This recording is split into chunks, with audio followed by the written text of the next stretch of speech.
Oman breaking ന്യൂസിലേക്ക് സ്വാഗതം. ഒമാനിലെ വിവിധ വാർത്തകൾക്കായി ഈ ചാനൽ സബ്സ്ക്രൈബ് ചെയ്യൂ. ഒമാൻ രാഷ്ട്രീയകാര്യ അണ്ടർ സെക്രട്ടറി ഖലീഫ അൽ ഹർത്തി ഇന്ത്യൻ വിദേശകാര്യമന്ത്രി ഡോക്ടർ എസ് ജയശങ്കറുമായി കൂടിക്കാഴ്ച നടത്തി. വ്യാപാരം, സാങ്കേതികവിദ്യ, ബഹിരാകാശം എന്നിവയിൽ ഒമാനും ഇന്ത്യയും പുതിയ സഹകരണ വശങ്ങളെക്കുറിച്ച് ചർച്ച നടത്തി. വ്യാപാരം, നിക്ഷേപം, സാങ്കേതികവിദ്യ, ബഹിരാകാശം എന്നിവയിലെ തങ്ങളുടെ വിശാലമായ സഹകരണവും പുതിയ അവസരങ്ങളും ചർച്ച ചെയ്തുവെന്നും ഖലീഫ അൽ ഹർത്തിയെ സ്വീകരിച്ചതിൽ സന്തോഷമുണ്ടെന്നും ജയശങ്കർ എക്സിൽ അറിയിച്ചു.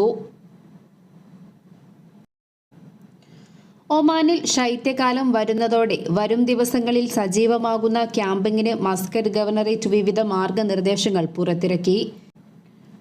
ഇതിന്റെ ഭാഗമായി മസ്കറ്റ് ഗവർണറേറ്റിന്റെ വിവിധ സ്ഥലങ്ങളിൽ ഒരുക്കങ്ങളും തുടങ്ങിക്കഴിഞ്ഞു. ഗവർണറേറ്റ് പുറപ്പെടുവിച്ച മാർഗനിർദ്ദേശങ്ങൾ അനുസരിച്ചായിരിക്കണം ക്യാമ്പ് ഒരുക്കേണ്ടത്. ആരോഗ്യം, പരിസ്ഥിതി, സുരക്ഷ, നഗരത്തിന്റെ സൗന്ദര്യം സംരക്ഷിക്കൽ തുടങ്ങിയവ കണക്കിലെടുത്താണ് നിർദ്ദേശങ്ങൾ നൽകിയിരിക്കുന്നത്. 2 ദിവസത്തിൽ കൂടുതൽ ക്യാമ്പുകൾ അനുവദിക്കില്ല. കാരവൻ, ടെന്റ് എന്നിവയ്ക്കും ഇത് ബാധകമായിരിക്കും. എന്നാൽ പ്രത്യേക അനുമതിയോടെ 48 മണിക്കൂറിലധികം ക്യാമ്പ് നടത്താം. ഇതിനായി 100 റിയാൽ സെക്യൂരിറ്റി ഡെപ്പോസിറ്റ് നൽകേണ്ടി വരും. ഇങ്ങനെ നടത്തുന്ന ക്യാമ്പിന് 7 രാത്രി വരെ അനുമതി ലഭിച്ചേക്കും. ഇത് പിന്നീട് ദീർഘിപ്പിക്കാനും കഴിയും. മുനിസിപ്പാലിറ്റി നിശ്ചയിക്കുന്ന സ്ഥലങ്ങളിൽ മാത്രമേ ക്യാമ്പ് നടത്താൻ പാടുള്ളൂ. ഓരോ ക്യാമ്പ് സൈറ്റുമായി 5 മീറ്ററിൽ കുറയാത്ത അകലമുണ്ടായിരിക്കണം. ബീച്ചുമായും 10 മീറ്റർ അകലം വേണം. മത്സ്യബന്ധനക്കാരുടെയും സുരക്ഷാ അധികൃതർ വിലക്കേർപ്പെടുത്തിയ സ്ഥലങ്ങളിലും ക്യാമ്പിംഗ് അനുവദിക്കില്ല. പാർപ്പിട കേന്ദ്രങ്ങളിൽ നിന്നും കുറഞ്ഞത് 100 മീറ്റർ അകലെയായിരിക്കണം. ആവശ്യമായ ലൈസൻസ് നേടാതെ ക്യാമ്പ് നടത്തിയാൽ 200 റിയാൽ അഡ്മിനിസ്ട്രേറ്റീവ് പിഴ ചുമത്തും. ക്യാമ്പിങ്ങിനുള്ള നിയന്ത്രണങ്ങളോ ആവശ്യകതകളോ പാലിച്ചിട്ടില്ലെങ്കിൽ 50 റിയാലിന്റെ പിഴയും ഈടാക്കുമെന്ന് അധികൃതർ വ്യക്തമാക്കി. ക്യാമ്പിംഗ് കാലയളവിൽ സ്ഥലം വൃത്തിയായി സൂക്ഷിക്കുകയും വേണം. വൃത്തിഹീനമായതും നിലവാരം കുറഞ്ഞതുമായ മൊബൈൽ ടോയ്ലറ്റുകൾ ഉപയോഗിക്കാൻ പാടില്ല. വിളകൾക്കും കാട്ടുചെടികൾക്കും കേടുപാടുകൾ വരുത്തരുതെന്ന നിർദ്ദേശവുമുണ്ട്. ക്യാമ്പിംഗ് സ്ഥലത്ത് മാലിന്യം തള്ളാനും കത്തിക്കാനും പാടില്ല. ഹരിത പ്രദേശങ്ങളിലും കടൽ തീരങ്ങളിലും ബാർബിക്യൂ ചെയ്യുന്നതിനും നിരോധനമുണ്ട്. ഓരോ സൈറ്റിലും മുഴുവൻ സമയവും സുരക്ഷാ ഉപകരണങ്ങളും മറ്റും നൽകേണ്ടത് ക്യാമ്പിംഗ് ലൈസൻസ് നേടിയ ആളാണ്.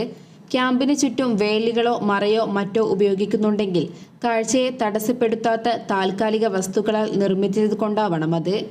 നിരോധിത ആവശ്യങ്ങൾക്ക് ക്യാമ്പോ കാരവനോ ഉപയോഗിക്കാൻ പാടില്ല. രാജ്യത്തെ നിയമങ്ങളും ഉത്തരവുകളും പൊതുമര്യാദകളും പാലിക്കുകയും വേണം. ഇഷ്യൂ ചെയ്ത ലൈസൻസ് നമ്പർ കാരവൻ, ടെന്റ് അല്ലെങ്കിൽ സിറ്റിംഗ് ഏരിയയുടെ മുൻവശത്തുള്ള ഒരു പ്ലേറ്റിൽ രേഖപ്പെടുത്തണം. കോൺക്രീറ്റോ മറ്റോ നിർമ്മാണ സാമഗ്രികളോ ഈ ആവശ്യത്തിന് ഉപയോഗിക്കരുത്. സന്ദർശകരെ ശല്യപ്പെടുത്തുന്ന ശബ്ദ ജനറേറ്ററുകളും ഉപയോഗിക്കാൻ പാടില്ല. കാർ പാർക്കിംഗ്, പ്രവേശനം, സൈറ്റിൽ നിന്നും പുറത്തു കടക്കൽ എന്നിവ സംഘടിപ്പിക്കണം. ലൈസൻസ് കൈമാറാനോ ലൈസൻസിൽ പ്രത്യേകം വ്യക്തമാക്കിയിട്ടുള്ള സ്ഥലത്തിനപ്പുറം മറ്റൊരു സ്ഥലത്തോ ക്യാമ്പിംഗ് പ്രവർത്തനങ്ങൾ അനുവദിക്കില്ല. ഭാരമേറിയ യന്ത്രങ്ങൾ ഉപയോഗിച്ച് സൈറ്റ് നിരപ്പാക്കരുത്. ലേസറുകളും മുകളിലേക്ക് പോയിന്റിംഗ് ലൈറ്റുകളും ഉപയോഗിക്കുന്നത് ഒഴിവാക്കണം. ഉപയോഗ കാലയളവിൽ ക്യാമ്പിംഗ് സൈറ്റുകൾ വൃത്തിയായി സൂക്ഷിക്കണം. ശുചിത്വ മാനദണ്ഡങ്ങൾ പാലിക്കാത്ത മൊബൈൽ വിശ്രമ മുറികളും നിരോധിച്ചിട്ടുണ്ട്. ഹരിത സ്ഥലങ്ങളിലും ബീച്ചുകളിലും തീ കത്തിക്കുകയോ ഗ്രിൽ ചെയ്യുകയോ ഒഴിവാക്കണം. നിയമങ്ങൾ, തീരുമാനങ്ങൾ, നിയന്ത്രണങ്ങൾ, പൊതു ധാർമ്മികതകൾ എന്നിവ പാലിക്കാൻ ക്യാമ്പ് അംഗങ്ങൾ ബാധ്യസ്ഥരാണെന്ന് മസ്കറ്റ് ഗവർണറേറ്റ് പ്രസ്താവനയിൽ വ്യക്തമാക്കി. ആലപ്പുഴ കളർകോട് ദേശീയപാതയിലുണ്ടായ വാഹനാപകടത്തിൽ മരണപ്പെട്ട മെഡിക്കൽ കോളേജ് വിദ്യാർത്ഥികൾക്ക് കണ്ണീരിൽ കുതിർന്ന യാത്രാമൊഴി. മൃതദേഹങ്ങൾ പോസ്റ്റ്മോർട്ടം നടത്തി പൊതുദർശനത്തിന് ശേഷം ബന്ധുക്കൾക്ക് കൈമാറി. ആലപ്പുഴ മെഡിക്കൽ കോളേജിലെ 1ാം വർഷ വിദ്യാർത്ഥികളായ കണ്ണൂർ വേങ്ങര മുട്ടം പാണ്ഡ്യാല വീട്ടിൽ അബ്ദുൽ ജബ്ബാർ, ലക്ഷദ്വീപ് ആന്ത്രോത്ത് സ്വദേശി മുഹമ്മദ് ഇബ്രാഹിം, മലപ്പുറം സ്വദേശി ദേവാനന്ദൻ, കുട്ടനാട് കാവാലം നെല്ലൂർ വീട്ടിൽ ആയുഷ് ഷാജി, പാലക്കാട് സ്വദേശി ശ്രീദീപ് ശ്രീവത്സൻ എന്നിവരാണ് മരണപ്പെട്ടത്. ഇവർ സഞ്ചരിച്ചിരുന്ന കാർ നിയന്ത്രണം വിട്ട് എതിരെ വന്ന KSRT ബസ്സിൽ ഇടിച്ചു കയറിയാണ് അപകടമുണ്ടായത്. തിങ്കളാഴ്ച രാത്രി 9:30 കളർകോട് ജംഗ്ഷന് സമീപമായിരുന്നു അപകടം. 11 പേരാണ് വാഹനത്തിലുണ്ടായിരുന്നത്. ഇവരിൽ 6 പേർക്ക് പരിക്കേറ്റു. അഗ്നിരക്ഷാസേനയും ആലപ്പുഴ സൗത്ത് പോലീസും ചേർന്ന് കാർ വെട്ടിപ്പൊളിച്ചാണ് അപകടത്തിൽപ്പെട്ടവരെ പുറത്തെടുത്തത്. 3 പേർ സംഭവസ്ഥലത്ത് വെച്ചും 2 പേർ ആശുപത്രിയിലുമാണ് മരണപ്പെട്ടത്. പോലീസ് അകമ്പടിയോടെയാണ് മൃതദേഹങ്ങൾ മെഡിക്കൽ കോളേജ് ക്യാമ്പസിലെത്തിച്ചത്. 12ഓടെ മെഡിക്കൽ കോളേജ് ക്യാമ്പസിലെ ഓഡിറ്റോറിയത്തിൽ പൊതുദർശനത്തിന് വെച്ച മൃതദേഹങ്ങളിൽ അന്തിമോപചാരം അർപ്പിക്കാൻ ഗവർണറും മന്ത്രിമാരും ജനപ്രതിനിധികളും സഹപാഠികളും ഉൾപ്പെടെ വൻ ജനാവലി ഉണ്ടായിരുന്നു. ഇതിനുശേഷമാണ് മൃതദേഹങ്ങൾ സ്വദേശത്തേക്ക് കൊണ്ടുപോയത്.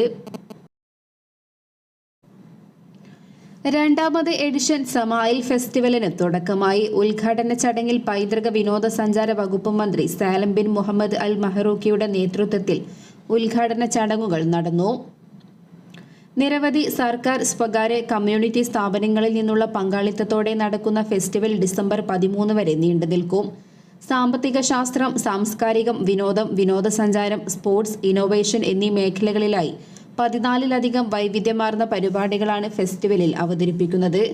സമൂഹത്തെയും സംരംഭകരെയും പിന്തുണയ്ക്കുന്ന പ്രവർത്തനങ്ങളാൽ വിലായത്തിനെ സമ്പന്നമാക്കുന്നതിൽ ഫെസ്റ്റിവലിന് വളരെയധികം പ്രാധാന്യമുണ്ടെന്ന് സമായിൽ വാലയും ഫെസ്റ്റിവൽ സംഘാടക സമിതി ചെയർമാനുമായ Sheikh Sultan bin Ali Al Nuaimi അറിയിച്ചു.